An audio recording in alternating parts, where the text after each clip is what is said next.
দর্শকদের মধ্যে দৃষ্টি আর রাহুল থাকায় তারা লাকির মুখে মিথ্যে পরিচয় শুনে খুব ক্ষেপে গেল। দৃষ্টি ঠিক করে উঠতে পারলো না কিভাবে সবার সামনে সে লাকিকে এক্সপোজ করবে। দর্শকের আসন থেকে চিৎকার করে সে বলল, মিথ্যে কথা! এই লোকটা মিথ্যে কথা বলছে, ওর নাম সুভাষ নয়, আমি ওকে খুব ভালো করে চিনি। এই কথা শুনে লাকি প্রথমে একটু ঘাবড়ে গেল ঠিকই, কিন্তু তারপর তার মনে হলো এখানে যারা উপস্থিত সবাই প্রতীকের আমন্ত্রিত, সুতরাং তারা নিশ্চয়ই প্রতীকের কথায় বেশি বিশ্বাস করবে। অন্যান্য দর্শকরা দৃষ্টির কথা একেবারেই পাত্তা দিল না, বরং প্রতীক যেহেতু লাকিকে খুব সম্মান দিচ্ছিল, তাই দর্শকরা লাকির কথা শুনতে বেশি উৎসাহী হলো। লাকির এইভাবে মিথ্যে পরিচয় দিয়ে প্রথম পুরস্কার নেওয়াটা দৃষ্টি সহ্য করতে পারল না, অথচ তার চিৎকারও কেউ শুনল না। সে হতাশ হয়ে ভাবল, এটা কখনোই সম্ভব হতে পারে না। লাকির আসল উদ্দেশ্যটা কি? দৃষ্টির সব থেকে আশ্চর্য লাগলো প্রতীকের ব্যবহার দেখে। প্রতীকের শুধু শুধু মিথ্যে বলার কারণটা দৃষ্টি কিছুতেই বুঝতে পারল না। দৃষ্টি অবাক হয়ে ভাবল, লাকির কাছে 2 কোটি টাকা কোথা থেকে এলো? পুরো ব্যাপারটা তার অসম্ভব বলে মনে হলো। সে রাহুলকে বলল, না না, এটা কিছুতেই হতে পারে না, এই সমস্ত লাকির চাল। লাকি লোককে বোকা বানানোর চেষ্টা করছে। এবার ও আরো জোরে চিৎকার করে বলল, আপনারা শুনুন, এই ছেলেটাকে আপনারা দয়া করে বিশ্বাস করবেন না। ও 1 নম্বরের মিথ্যাবাদী জোচ্চোর ছেলে, আমাদের কলেজে পড়ে।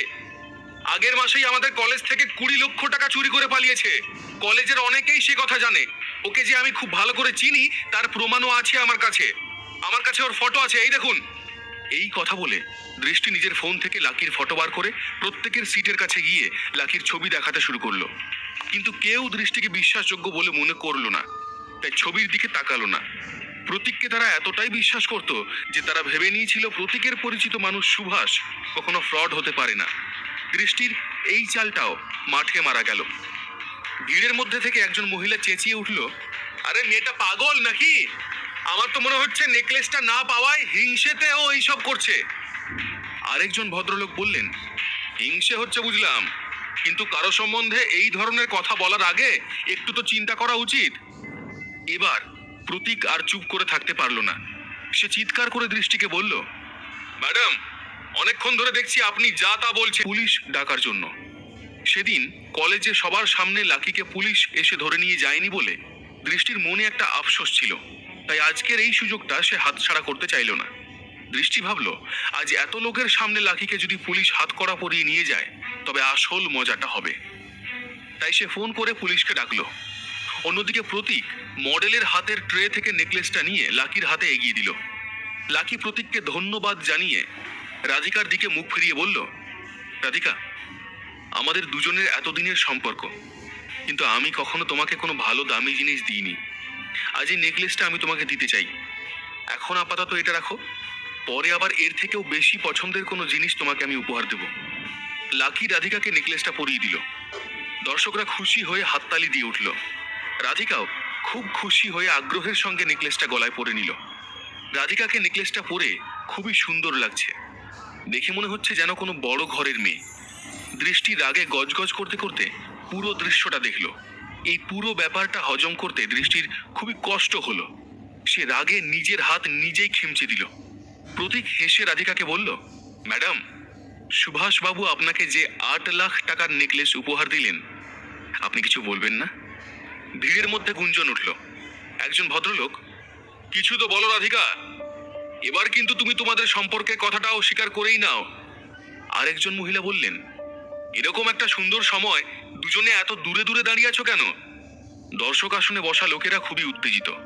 দুজনের এত সুন্দর জুটি দেখে সবাই নানান মন্তব্য করতে থাকলো। ওদের জুটি দেখে বয়স্ক লোকেদের নিজেদের যৌবনের দিনগুলোর কথা মনে পড়ে যাচ্ছিল। রাধিকার গাল লজ্জায় লাল হয়ে গেল। সে লাকির দিকে এমন ভাবে তাকালো যাতে মনে হলো সে এই সব কিছু থেকে এবার নিস্তার পেলে বাঁচে। কিন্তু লাকি এই মজাটা উপভোগ করলো। সে রাধিকার মুখের দিকে তাকিয়ে হাসতে লাগলো। রাধিকা নিজের মনে মনে ভাবলো, উফ, কি পাগল ছেলে, এই পরিস্থিতি থেকে আমাকে কোথায় বাঁচাবে তা না, দাঁড়িয়ে দাঁড়িয়ে হাসছে। জনগণের দাবি রাধিকা আর লাকি আরো ঘনিষ্ঠ হোক। তারা চিৎকার করতে শুরু করলো। বাধ্য হয়ে রাধিকা লাকির কাছে গিয়ে তার গলা জড়িয়ে তার কপালে একটা ছোট্ট করে চুম্বন দিল। লাকি খুব খুশি হলো তাতে। সে যেন এতক্ষণ এটাই চাইছিল। সেও রাধিকাকে জড়িয়ে ধরল। রাধিকা খুব অপ্রস্তুত হলো। লাকির বন্ধন থেকে নিজেকে মুক্ত না করতে পেরে সে লজ্জায় আরো লাল হয়ে গেল। রাধিকা চেষ্টা করলো আস্তে আস্তে বন্ধন ছাড়াতে, কিন্তু লাকি দুষ্টুমি করে আরো টাইট হাগ করলো তাকে। এভাবে 20 সেকেন্ড পর লাকি মুচকি হাসি দিয়ে আস্তে আস্তে রাধিকাকে ছেড়ে দিল।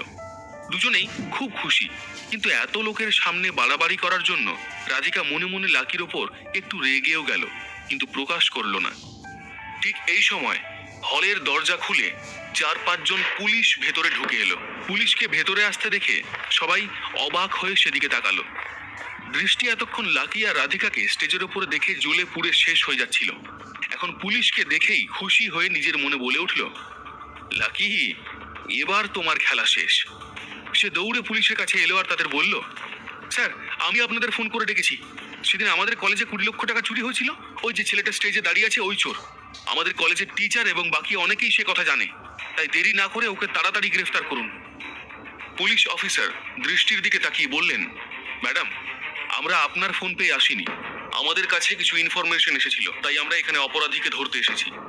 তারপর সবাই মিলে ভিড়ের মধ্যে চোখ দিয়ে কাউকে খুঁজতে লাগলো। দৃষ্টি হতবাক হয়ে পুলিশ অফিসারকে বলল, আপনারা এখানে লাকিকে ধরতে আসেননি?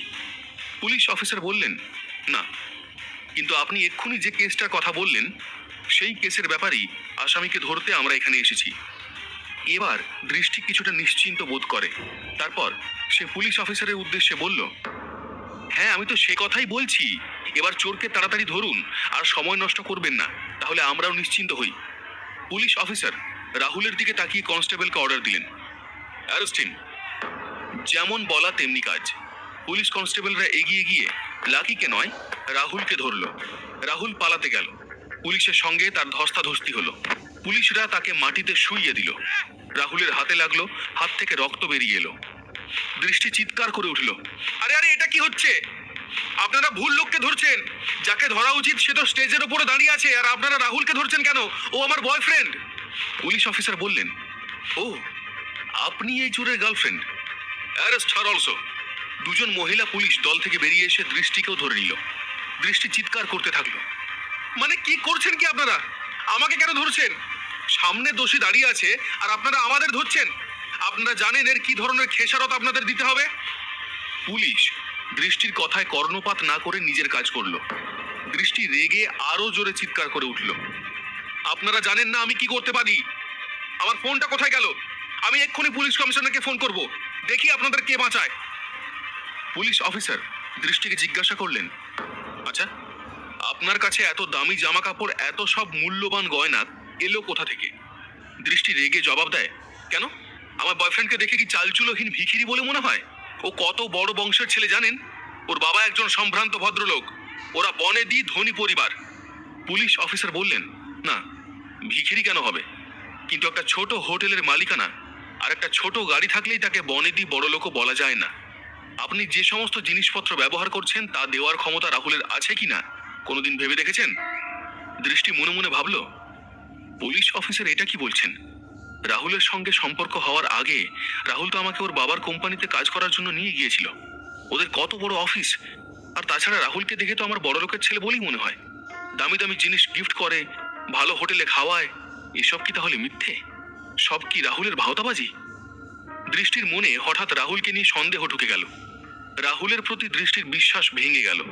সত্যি তো, রাহুল যে ওর ওপর এত পয়সা খরচ করছে এটা কোথা থেকে আসছে? রাহুল কেমন ছেলে সে কথা তো দৃষ্টি কোনোদিন ভেবেই দেখেনি। তবে কি সে ভুল করে ফেলেছে? পুলিশ অফিসার দৃষ্টিকে বললেন, আমি রিপোর্ট পেয়েছি যে এই রাহুল নামক ছেলেটি কলেজের 20 লক্ষ টাকা চুরির প্রাইম সাসপেক্ট। আর আপনি যেহেতু ওর গার্লফ্রেন্ড, আপনাকেও তো ছাড়া যাবে না, জিজ্ঞাসাবাদ করতে হবে। আমাদেরও তো জানা দরকার যে এই চুরির পেছনে আপনারও কোনো হাত আছে কিনা। যতক্ষণ না আমরা প্রমাণ পাবো আমাদের আইনের পথে চলতেই হবে, কোনো উপায় নেই। দৃষ্টি এবার বুঝতে পারলো আর কিছু করার নেই। লজ্জায় তার মাথা হেঁট হয়ে গেল।